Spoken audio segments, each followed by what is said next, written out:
A time with Halima. Like many other women in Mecca, Amina decided to send her son away from the city for his early years to the desert where it was more healthy.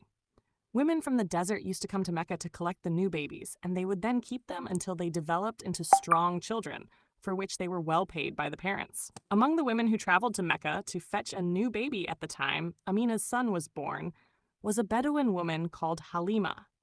With her was her husband and baby son.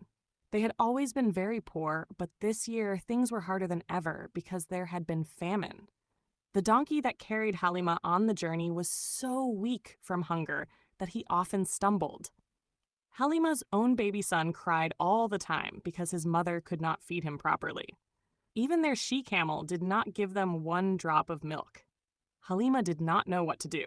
She thought to herself, how can I possibly feed another baby when I haven't got enough milk even for my own son? At last they reached Mecca.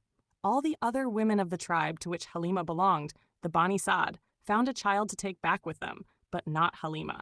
The only baby left was Mohammad, peace be upon him. Usually the father paid the wet nurse, but Muhammad's father was dead. So no one wanted to take him, even though he was from one of the noblest families of Quraysh.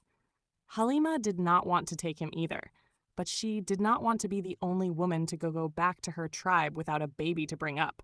She asked her husband whether she should take Muhammad, peace be upon him, or not. He advised her to do so, adding, perhaps Allah will bless us because of him. They started on the return journey, and as soon as Halima began to feed Muhammad, peace be upon him, her milk suddenly increased, and she had enough for him as well as her baby son.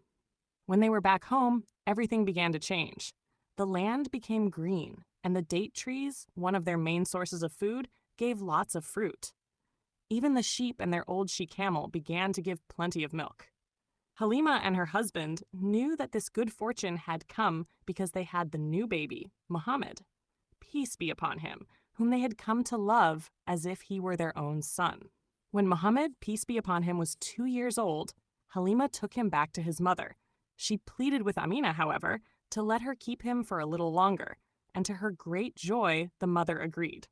During his time with Halima's family in the desert, Muhammad, peace be upon him, played with her children, and together they would take the sheep out to graze. At other times, however, Halima would often find him sitting alone. It is said that on one occasion, 2 angels came to Muhammad, peace be upon him, and washed his heart with snow. In this way, Allah made his heart pure, for he intended Muhammad, peace be upon him, to be greater than any man ever born and to become the seal of the prophets. In the name of Allah, the Beneficent, the Merciful, did we not expand thy breast for thee and eased thee of thy burden, which weighed down thy back, and exalted thy fame?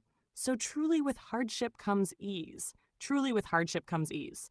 So when thou art relieved, still toil and strive to please thy Lord. Qur'an 94, 1-8. When Halima finally took Muhammad, peace be upon him, back to Amina, he was a healthy, strong boy.